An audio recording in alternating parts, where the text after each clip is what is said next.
I knew the weather station was lying long before it started predicting people disappearing, because the first forecast it ever gave me was for tomorrow's sunrise. The sun never came up, at least not where I was standing. My name is Ethan Cross, and for just under 7 months, I worked alone at Granite Peak Atmospheric Research Station, a weather observatory buried deep in the Sierra Nevada mountains. Officially, our job was simple: track storms, monitor pressure systems, transmit forecasts to the National Weather Service. Unofficially, we were measuring something moving through the sky that wasn't weather, and every time it passed over us, someone vanished. I wasn't some conspiracy theorist before any of this happened. I'd spent 9 years repairing Doppler radar systems across California. Weather obeys physics. Pressure changes. Clouds form. Storms decay. Everything follows rules. Granite Peak was the first place I'd ever seen the atmosphere ignore them. The station sat almost 9,000 feet above sea level. No nearby towns. No hiking trails. No tourists. Only a single steel observation tower surrounded by endless pine forest. The nearest paved road ended nearly 30 miles away. After that, it was nothing but dirt roads winding through abandoned fire breaks. The driver who dropped me off refused to stay longer than 30 seconds. He unloaded my equipment, started his truck, then rolled down his window. If the station ever tells you tomorrow before midnight, leave. Before I could ask what that meant, he drove away. The station looked surprisingly modern. Fresh satellite dishes, new solar arrays, perfectly maintained wind sensors. Inside, everything smelled sterile, like a hospital. Waiting for me was the outgoing technician, a man named Lewis Garner. He looked exhausted, gray stubble, bloodshot eyes, hands that wouldn't stop shaking. He didn't offer a handshake.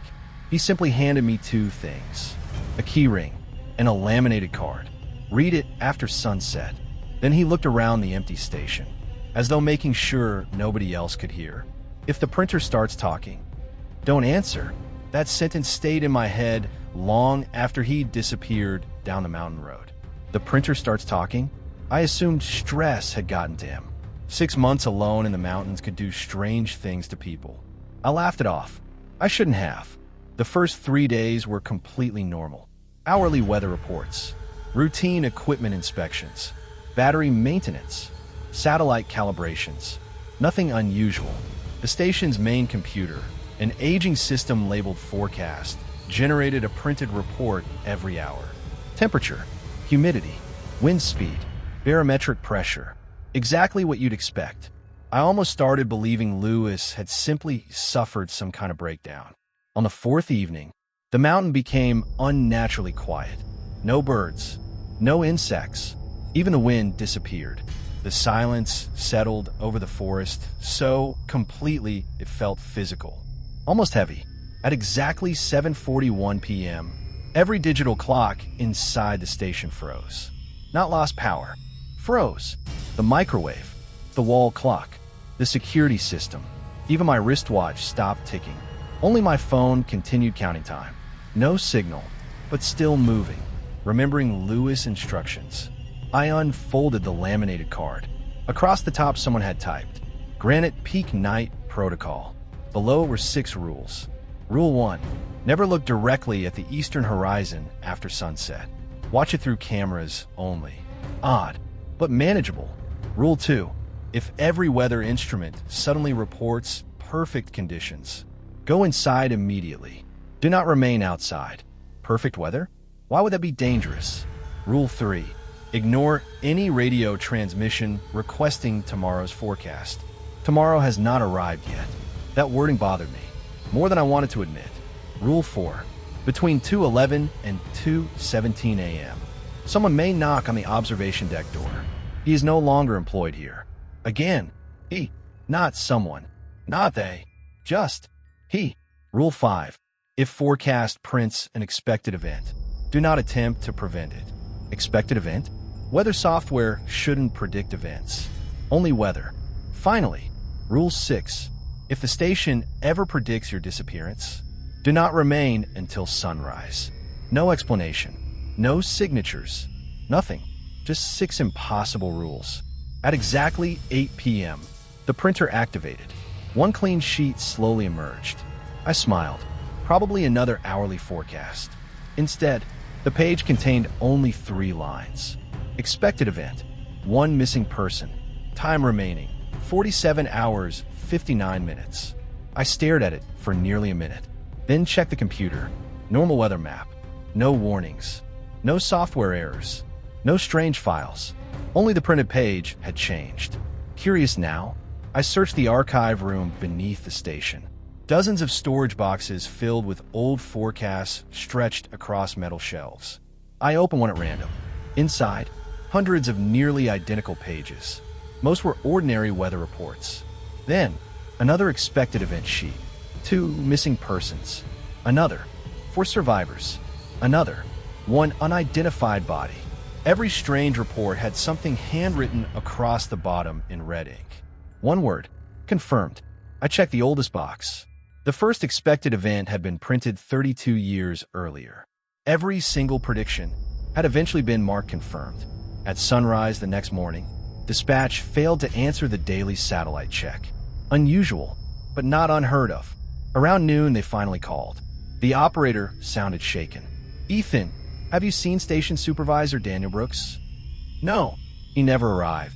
His truck had been found halfway up the access road. Engine running, driver's door open, coffee still warm, wallet, phone, keys. Everything remained exactly where it should. Except Daniel. No footprints, no blood, no signs of struggle. He had simply ceased to exist. 48 hours after the printer predicted. 1 missing person. That night, I searched every government employee database I could access. Daniel Brooks wasn't listed. Payroll, nothing. Personnel records, nothing. Old emails I'd exchanged with him, gone. Even his employee ID had vanished from the system. It was as though reality itself had quietly rewritten history. Then, without warning, the printer came alive again. Another sheet slowly slid into the output tray. This time it read, expected event: 2 missing persons. Time remaining: 48 hours. Below that, a sentence appeared 1 letter at a time, not printed all at once, as if someone was typing from inside the machine. The weather doesn't cause the disappearances. It only knows who's next. I read the message 3 times before I convinced myself it wasn't some elaborate prank. The printer was disconnected from the internet. The station had no incoming data except weather satellites. There was no keyboard attached, no remote terminal, no way for someone to type that sentence. Yet there it was, perfectly aligned, perfectly real. The weather doesn't cause the disappearances. It only knows who's next. I did what any rational person would do. I shut the printer off, pulled the power cable, removed the backup battery, then I locked it inside the maintenance room. Problem solved. At least, that's what I told myself. Exactly 1 hour later, another page appeared on my desk. Fresh, warm, still smelling of printer ink. The maintenance room remained locked. The printer inside had no power, yet the page was there. This time it contained only 1 sentence. "You can't unplug tomorrow." For the first time since arriving, I considered driving off the mountain. Then I remembered the supply truck. The nearest road was nearly 30 miles away. My fuel tank sat below half. A storm was forecast for the following afternoon. If I left now, and something happened, I'd probably die before reaching civilization. So I stayed. Worst decision of my life. That evening I searched every room in the station. Storage closets, generator room, roof access, communications tower. I wasn't looking for ghosts. I was looking for hidden cameras. Someone had to be messing with me. I found nothing, except a second observation deck. Not outside, inside the blueprints. The original construction plans clearly labeled 2 towers. Tower 1, Tower 2. But when I walked outside, only Tower 1 existed. The second tower had no foundation, no concrete base, not even broken bolts. It was as though someone had erased an entire building without disturbing the ground beneath it. Rule 3 suddenly felt much less ridiculous. There has never been a Tower 2. At exactly 2:11 a.m., the emergency radio crackled. A man's voice spoke calmly. "Granite Peak. I need tomorrow's forecast." My hands froze. Rule 3. Ignore tomorrow's forecast requests. The transmission repeated. Same voice. Same words. Perfectly calm. Granite Peak. Will it be clear tomorrow? I stared at the speaker. The voice sounded exhausted. Cold. Almost desperate. Then, he added something new. They never told you about Tower 2. Static swallowed the rest. I reached toward the microphone before catching myself. The transmission ended. Silence returned. Then, 3 slow knocks echoed above me. Knock. Knock. Knock. The observation deck. Rule 4. Someone no longer employed here. I climbed halfway up the stairs before stopping. Curiosity fought with common sense. The knocks continued. Always 3. Always evenly spaced. Whoever stood outside wasn't trying to break in. They were waiting. Patiently. Like they knew eventually I'd answer. Instead, I opened the security camera feed. The observation deck appeared empty. No person. No animal. No movement. Yet, the door handle slowly turned. Once. Twice. 3 times. Something invisible stood just outside. Knocking. Then the camera glitched. Only for a fraction of a second. During that single frame, someone appeared. A weather technician. Orange safety vest. Hard hat. Name badge. He looked directly into the camera. Smiled. Then vanished when the picture stabilized. The knock stopped. Immediately afterward, my station phone rang. Internal line. Extension 02. There was only one extension in the building. Mine. I answered before thinking. Silence. Then breathing. Slow. Steady. Finally, a whisper. You answered the wrong one. The line went dead. At sunrise, I convinced myself exhaustion was getting to me. Lack of sleep. Isolation. High altitude. There had to be a logical explanation. Then the morning forecast printed. Not weather. A map. The surrounding mountains. Across the map, 3 red circles had appeared. One surrounded the station. One marked an abandoned ranger cabin several miles east.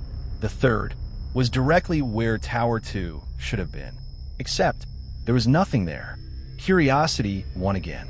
By noon I packed water, emergency gear, and a handheld GPS. I told myself I was only verifying the old blueprints. Nothing more. The hike took nearly 2 hours. Dense pine forest. Loose rock. No trails. Eventually I reached the exact coordinates. According to every satellite image, I should have been standing in an empty clearing. Instead, I found another weather station. It looked ancient. Steel rusted almost black. Windows shattered. Solar panels hanging from twisted frames. A faded sign above the entrance read, Granite Peak Atmospheric Station. Tower 2. My stomach tightened. Rule 3. There has never been a Tower 2. Someone had lied. The front door hung open. Inside, everything remained exactly as if people had simply walked away. Coffee cups, clipboards, weather charts. Dust covered every surface except one desk. Someone had been sitting there recently. The printer beside that desk suddenly activated. No electricity, no generator, no solar power. Yet paper slowly emerged. Fresh, white, waiting. Across the top, only 4 words. Welcome back, Ethan. I dropped the page. I'd never been there before. I was absolutely certain of that. Then I noticed something sitting beside the printer. A framed employee photograph. 5 workers. 1 supervisor. 1 maintenance technician. 1 weather analyst. 1 communications officer. And standing in the middle, smiling confidently in an orange station jacket, was me. The photograph was dated August 14th, 1998. I was 30 years too young to have been born. I stood there staring at the photograph until my hands went numb. It wasn't just someone who looked like me. It was me. The same scar under my chin from falling off my bike when I was 12. The same crooked nose I'd broken in high school. The same wedding ring I still wore. Even the watch on my wrist matched the one I was wearing now. The only impossible thing was the date. August 14th, 1998. I would have been 4 years old. I turned the frame over. Written on the back in faded black marker were 6 names. 5 were crossed out. The last one remained untouched. Ethan Cross. Below it, someone had written, currently active. A floorboard creaked somewhere upstairs. I froze. The abandoned station was supposed to be empty. Another creak. Slow. Heavy. Not an animal. Footsteps. Someone was walking across the observation deck. I grabbed my flashlight and climbed the metal staircase. Every step echoed through the building. Halfway up, I noticed something strange. The dust covering the stairs suddenly stopped. The upper floor was spotless, as if someone cleaned it every single day. The control room looked almost new. Monitors glowed softly. Weather radar rotated across a screen. Wind speed updated in real time. Nothing here should have had electricity, yet everything worked perfectly. Then I noticed the main computer. Unlike the one back at my station, this one wasn't labeled forecast. It was labeled archive. The monitor woke up by itself. A message appeared.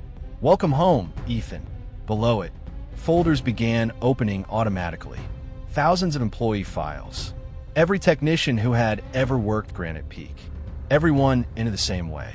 Status missing, except mine. Mine read, status returned. I clicked it. A single video file opened. The timestamp read, tomorrow, 8:43 p.m. Tomorrow, not today's date. Tomorrow. The file began playing. It showed me, standing inside my own station, wearing tomorrow's clothes. A bandage wrapped around my left arm. Something that hadn't happened yet. Future me stared directly into the camera. You don't have much time. His voice shook. The station isn't predicting disappearances. It's predicting corrections. I frowned. What corrections? Future me answered before I could even ask. Reality keeps breaking. The weather stations repair it. Then static swallowed the image. The screen flashed. Another video loaded automatically. Future me again. Only this time he looked worse. Thinner. Exhausted. Blood stained his jacket. If you're seeing this, I failed. The lights flickered. Something slammed into the outside wall. Hard enough to shake the entire building. Boom, boom, boom. Each impact sounded like enormous footsteps circling Tower 2. The weather radar suddenly zoomed in by itself. Not toward clouds, toward empty air. Coordinates appeared, exactly where I was standing. Then, a shape, something enormous, moved across the screen. Too large to be an aircraft, too slow to be weather. It drifted directly above the station. Every weather instrument instantly reported the same reading. Wind, 0 miles per hour. Humidity, 50%. Pressure, perfect. Temperature, 68 degrees Fahrenheit. Every value became impossibly ideal. Perfect weather. Rule 2. If every instrument reports perfect conditions, go inside immediately. I already was inside. Then I realized I wasn't inside the correct station anymore. Every window darkened. Not because of clouds, because something blocked the sky. I looked up, just once. Against every instinct, a shadow stretched across the roof. Impossible to measure, impossible to describe. It wasn't shaped like an animal or a machine. It looked more like a hole, something so large it erased the sky behind it. My ears immediately started ringing. Blood trickled from my nose. Every monitor inside the control room exploded into static. Then, the printer came alive. Unlike before, it didn't stop. Pages poured out one after another. Hundreds, thousands, covering the floor. Every sheet contained the same message. Look down, not up. I shut my eyes, dropped to my knees, focused on the floor. The ringing slowly faded. When I finally dared to breathe again, everything was silent. The shadow had moved on. Outside, normal daylight returned. Only one page remained in the printer tray. It wasn't a forecast. It was a personnel transfer order. Employee name, Ethan Cross. Assignment, Tower 2. Effective date, today. I backed away from the printer. No, the room answered. Not with words, with footsteps. Several pairs. Walking upstairs, walking downstairs, walking through hallways that should have been empty. Every footstep sounded familiar. Then voices. Dozens of them, all whispering my name. Not calling me, welcoming me. You're finally back. I ran, down the stairs, out the front entrance, into the forest. Branches whipped across my face. I didn't stop until my GPS beeped. Location acquired. I looked down. Coordinates. Granite Peak Atmospheric Station. exactly where I had started that morning. According to the GPS, Tower 2 didn't exist. I was standing beside my own station again. The abandoned building behind me was gone, as if it had never been there. Only one thing remained lying on the ground. The photograph, still dated 1998, still showing me smiling between 5 people who had all disappeared. Except, there were only 5 people now. One face had vanished. Mine. I dropped the photograph. It landed face up on the dirt. For a second, I thought my eyes were playing tricks on me. Then I picked it up again. The place where I'd been standing was empty. Not torn, not blurred. There simply wasn't anyone there anymore. 5 people, an empty space between them. Like whoever had stood there had never existed. Except, I remembered standing there. I remembered the weight of the weather jacket, the smell of pine behind us, the photographer counting to 3. Memories that couldn't possibly belong to me. By the time I reached my station, the sun was setting. The front door stood open. I was certain I'd locked it. Every light inside was on. The printer was already running. Not one page. Hundreds. They spilled across the floor like fresh snow. Every sheet carried my name. Not forecasts. Personnel records. Medical reports. Security clearances. Driver's licenses. Passports. Birth certificates. Each one listed a different year. A different age. A different photograph. Every single one belonged to me. Some versions of me had gray hair. Some wore military uniforms. One looked barely 20 years old. One file listed my date of death. Another listed my retirement. One claimed I'd worked at Granite Peak for 38 years. Another claimed I'd arrive tomorrow. Every document was official. Stamped. Signed. Filed. None of them matched the life I remembered. Then the radio came alive. Not static. A calm female voice. "Ethan, this is dispatch." I recognized her immediately. Megan, the dispatcher I'd spoken to almost every morning. "I need you to answer one question." Her voice cracked.